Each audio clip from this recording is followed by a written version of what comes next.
The following video you're about to see is with a dog reactive Border Collie that's very highly strung, very anxious and very nervous.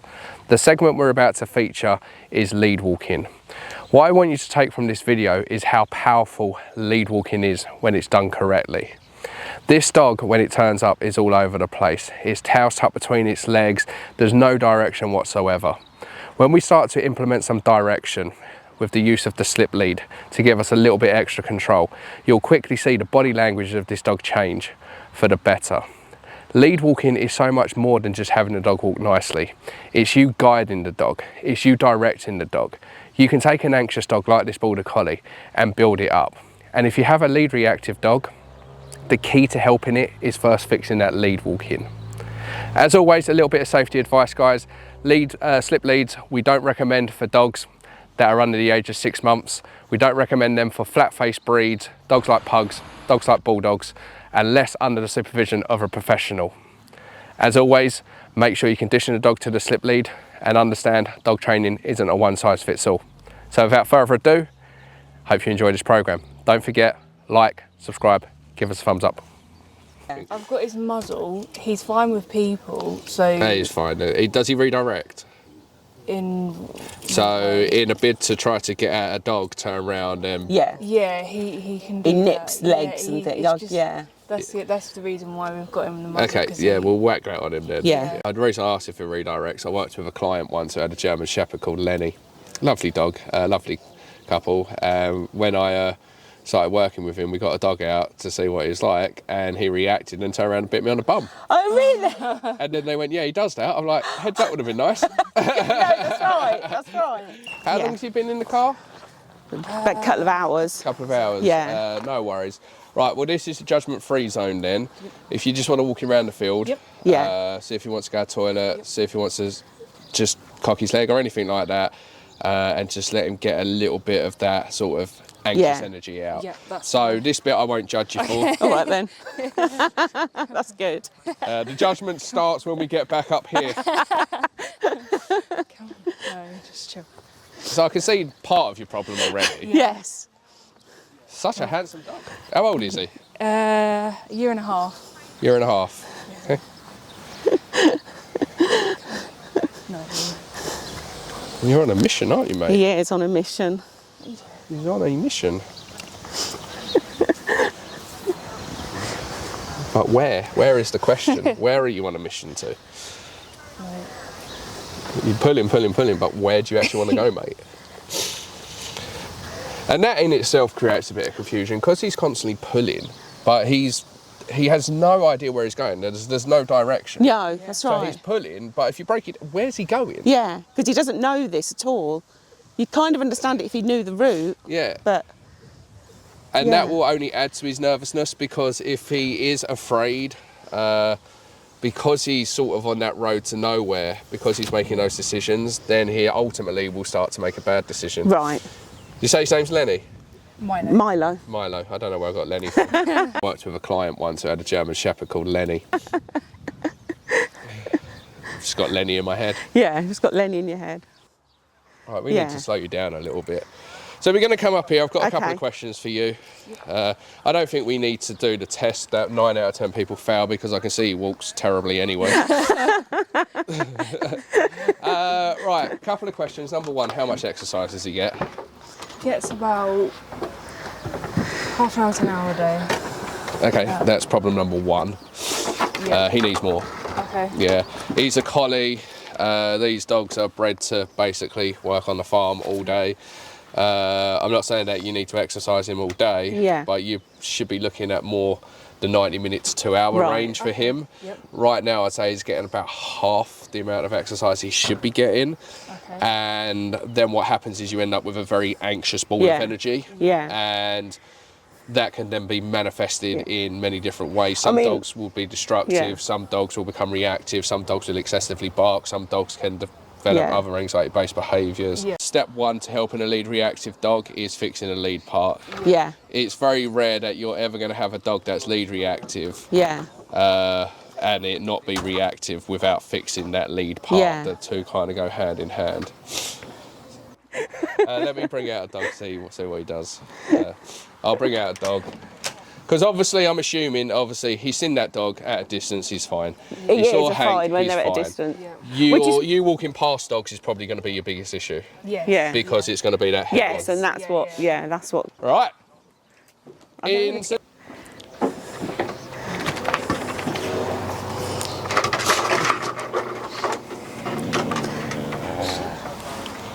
So that's what she does. Normal. What he does, sorry. Yeah.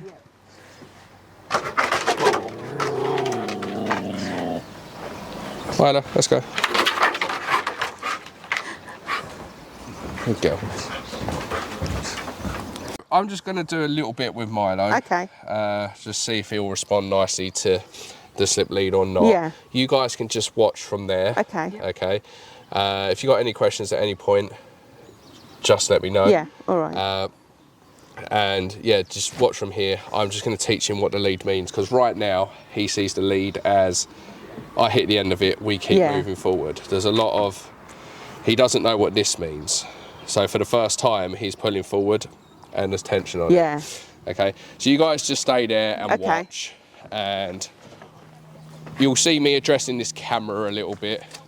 Right now, he just goes wherever this lead goes. Yeah. If he pulls, he's learnt tension means pull more, means get to where I want to go. So I want to teach him the exact opposite. I want to teach him pressure, give into that pressure.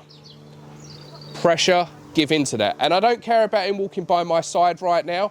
I care about him understanding to follow this lead. Pressure.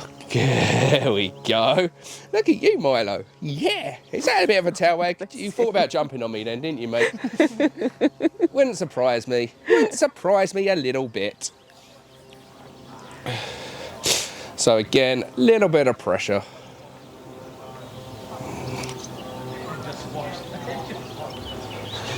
That tail starting to come up, starting to relax a little bit. And you'll see this very quickly. When you start to guide the dog, they start to get more confident. He's very much like this all of the time, and he's pulling, pulling, pulling. Pressure. Yeah. See that tail coming up? And then all I'm going to do is start to apply a little bit of pressure upwards. So the same as he's been following that pressure, I want to start to teach him going forward. Pressure up slows him down. And I'm going to throw in some turns. A little bit of pressure. There we go. He's not pulling, is he? No. This leg in front to start to create some spatial awareness. Now, it's not kicking him or anything. It's just this leg in front so I can start to steer away. I don't turn. As I turn, watch how I give him a little bit more lead, because I don't want to yank him round. Turn, little bit of pressure because he got distracted. Come on, come on, come on, come on. Show me your best walking backwards. Little bit. This leg in front. Whee, pay attention.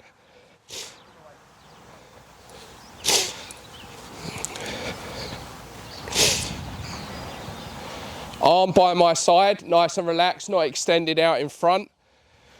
Because we're not skiing, we're not treasure hunting, we've got a dog, so we're just going to stop temporarily. But on the slip lead, it becomes much easier to stop. So it's going to come a lot in the wrist. Up and relax. Up and relax. Come round. Good boy. And I'm going to start to do some pace changes, slowing down a little bit, getting the dog to walk at my pace, because often when you slow down, the dog quickly loses interest. So I want to practice going slow, going fast, stopping. There we go. You want to start the right way. So I'll just start with the lead up here, and I want to make sure the collie's paw is not in front of my foot. So the right paw isn't in front of my left foot, because this is the picture I want to set. Then I bring my hand down the lead, and because we've got all this excess, I want to hold it about here. Yeah. Then I'm just going to put the rest of it in my hand any way you see fit. I don't want to start wrapping it around my hand like and having a tight fist. Arm nice and relaxed, head up, shoulders up. Yeah. I want to make sure the dog's calm before we set off. A little bit of eye contact will go a long way as well. So I could go, Milo, and then we can set off. And he sets off much calmer. The way Milo set off when you got out the car was like a fucking bat out of hell. He was on a mission to nowhere. But that's because when he got out of the car, we just kept moving forward. We didn't have that connection. Yep. So you always want to start the right way. Yeah, so short but relaxed lead, and then everything kind of comes from here. So if he starts to go in front, I just pull up a little bit, ever so slightly, and then relax. Walking towards the camera, up and relax. Up and relax. And I dictate the pace. When he's at my pace, then I can walk a little bit faster. Yeah? So, your turn, yeah? Yes, that's fine. And don't worry, you'll make mistakes. Everyone does. If he was perfect, you wouldn't be here. So, you're not going to do anything I haven't seen before. You want to put him on your left. You're going to be awkward and cack-handed. It's fine. So here. Yep. And then just put the rest in your hand, however you want to put the rest in your hand. Yeah. So. Do I still hold it here? Yeah, hold it just about there. Yep. And then put the rest in your hand any way you want. In my left hand? Yeah, like that. So we walk the dog with one hand. We don't walk it like we're riding a bike or something like that. Because that's not relaxed. Then we end up very tense, and they can sense all of that. You want, when you walk a dog, almost like just carrying a purse, a bag. Yeah. I'm not an expert at carrying handbags, but you shouldn't be like this carrying a handbag or like this. Yeah. Everything should be nice and relaxed. The way you walk a dog should be the same as if you didn't have the dog. So if you just walk normally without the dog, that's how we want to walk when we have the dog. Yeah. It shouldn't change. So when the dog goes like that, just pull up on the lead a little bit. If the dog doesn't move from that position, that's when you turn and walk into the dog. And that's it. And then relax. Relax your arm. There we go. I'm going to say relax your arm a lot. I need a t-shirt that just says relax your arm. Probably the number one thing I say the most. Relax, relax, relax, relax, relax, relax, relax. Yeah. Jelly arms. Nice, relaxed. Head up, shoulders up. And you want to look where you're going. This is a simple exercise right now. It's called follow the leader. Where you go, he follows. I'm not going to tell you to walk that way, that way, that way. You've got the whole field to work in. But he should be following you.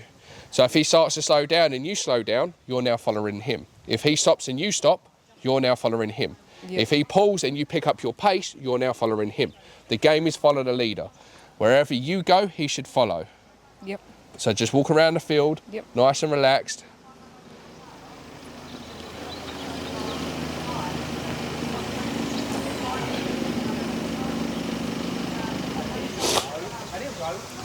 So already there is a stark improvement. Ah, what did I say?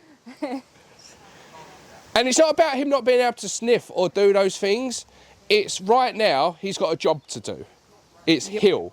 Hill is a bit like walking a child in a busy area holding their hand. They don't always want to do that. They want to be in front. They want to do that. But there is a time and a place. Yeah. Sometimes you're going to hold your child's hand because you're by a busy road or you're in a busy area. But then there's other times where the coast is clear. You can let that child be in front, run, play and things like that. So we have hill, which is basically holding the hand. And then we have sniff time, which we'll go into a minute. We know he's good at sniffing because the second he turned up, he's like, yeah. We're going to work on the things he sucks at, which is hill. So hill is walk by my side at my pace, following me.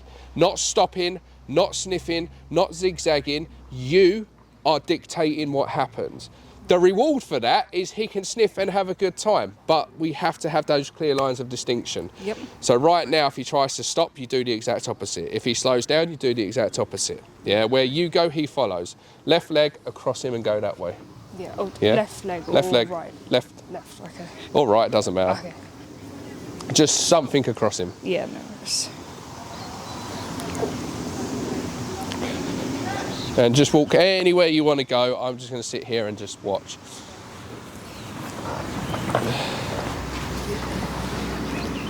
Pardon, sorry?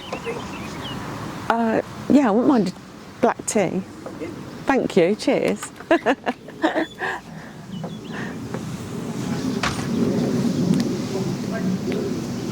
Right, just stop for a second. Yep. So there's a couple of things, as I said, my job is to point out what you're doing well and what you suck at. There's a lot of almost restraint versus teaching in a sense, and you're quite tense, and that's to be normal. You put on the spot the first time I'm asking you to do something. As I said, you're not going to do anything that I haven't seen before. I don't get surprised in this job anymore, but you're walking kind of tense. Yeah. Watch when I walk, so just stay there. Right, so it's very much. I'm not asking you to walk with a bit of swagger, but it's very much everything's loose, everything's nice and relaxed. Head up, shoulders up. I'm enjoying it. Yeah, and he walks much smoother. The more tense I get, like the more restraint I put into this lead.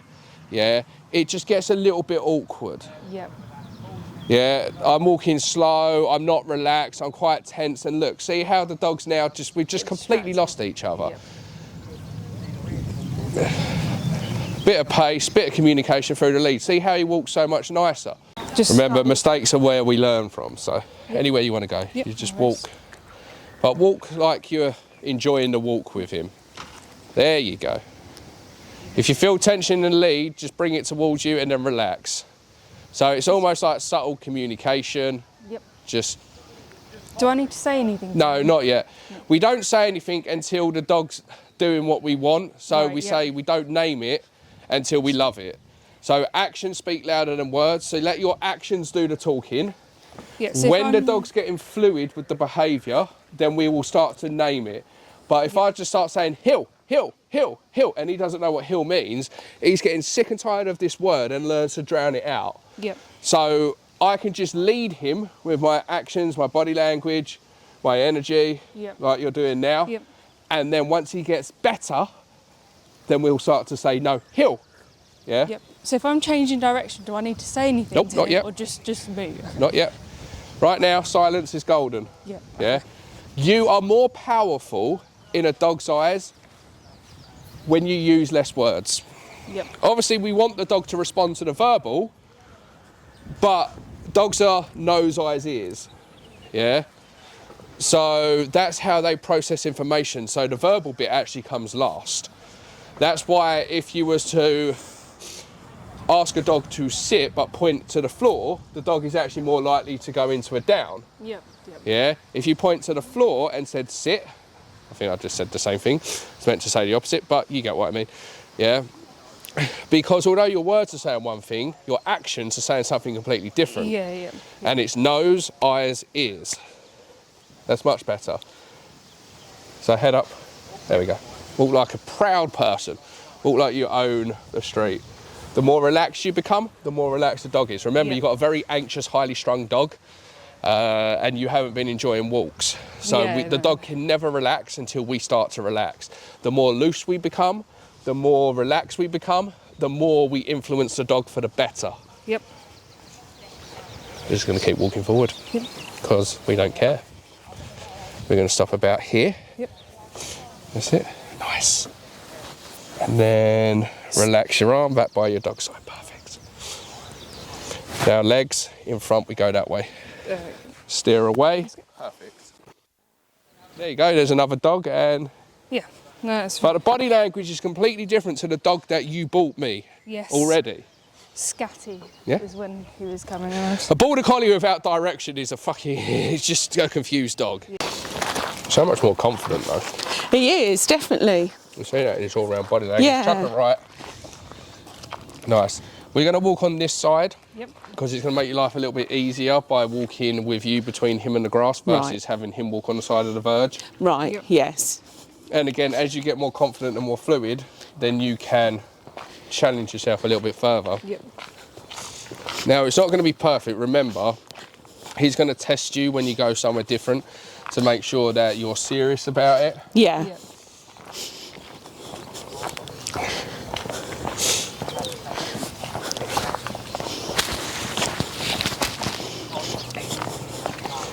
It's not terrible. I thought it'd be a little bit worse.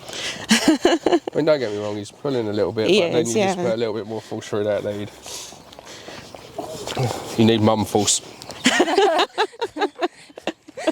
Mum doesn't fuck about, she's just straight in there.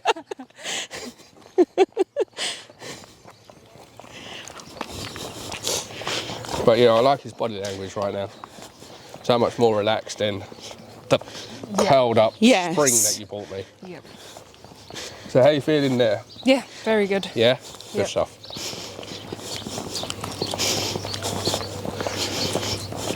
And what we're going to do is we're going to go down to roughly where those cones are. Yep.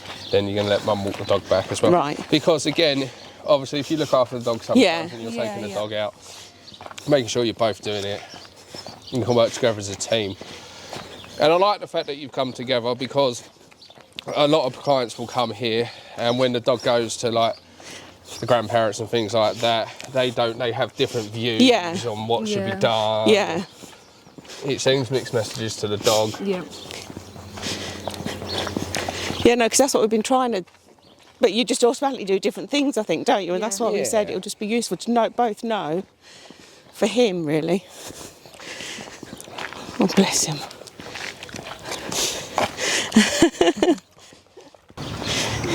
He used to be really scared of cars, It's very common. but that has eased off a lot, hasn't it? Yeah, yeah. The most common issues Border Collies come here for is traffic reactivity, Oh, dog right, reactivity, and occasionally people reactivity. Right. But yeah, it's normally reactivity to quick movements like traffic, skateboards, Right. bikes, things like that. Right. It's the herding instinct inside the dog Yes. kicking in. When something rushes past them, they want to nip at it. Yeah.